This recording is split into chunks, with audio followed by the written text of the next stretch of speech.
bertemu kembali.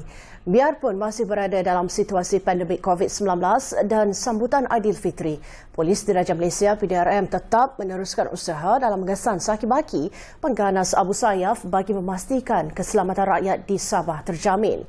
Wartawan Biro Bernama Sabah Nur Azlina Jindih ada laporannya.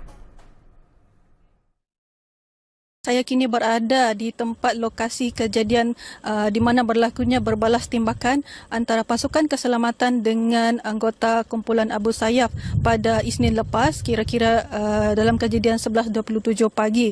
Di belakang saya ini adalah di mana laluan utama untuk masuk ke kawasan Paya Bakau di Taman Sri Arjuna dalam kejadian pada Isnin lepas.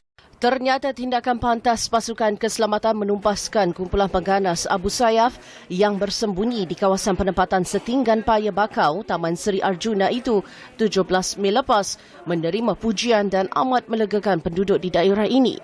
Seorang penduduk Muhammad Hairul Jais, 33 tahun, tidak menyangka belakang kawasan perumahan itu menjadi tempat persembunyian pengganas yang dikehendaki. Pada hari kejadian, beliau yang bekerja sebagai pengawal keselamatan terdengar bunyi letupan namun menganggapnya hanya bunyi mercun. Saya kebetulan ada di sini untuk kerja dan saya pun tidak tahu, cuma saya nampak kenapa ada macam polis ramai-ramai macam gitu. Rupa-rupanya di dalam ni ada pengganas Abu Sayyaf. Kita tidak pasti pula lah, kita tidak tahu selama ni pun kita pikir orang-orang biasa, orang-orang macam gitu saya. Sebab hari-hari juga nampak macam gitu kan, rupanya itu pengganas.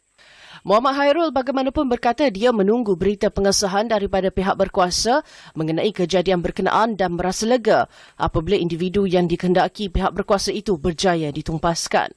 Sementara itu, tinjauan bernama di lokasi kejadian mendapati kawasan berkenaan terlindung dari penglihatan orang ramai kerana perlu melalui kawasan perumahan sebelum masuk ke laluan berbukit Tanah Merah setinggi kira-kira 150 meter.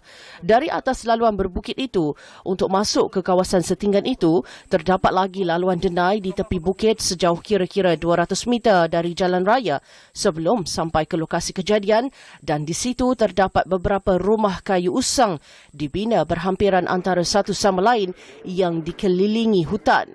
11.27 minit pagi Isnin lalu, pasukan keselamatan berjaya menembak mati 5 anggota kumpulan Abu Sayyaf termasuk seorang sub-leader yang dikehendaki pihak berkuasa Filipina dikenali sebagai Mabar Binda, semuanya berusia antara 20-an hingga 40-an.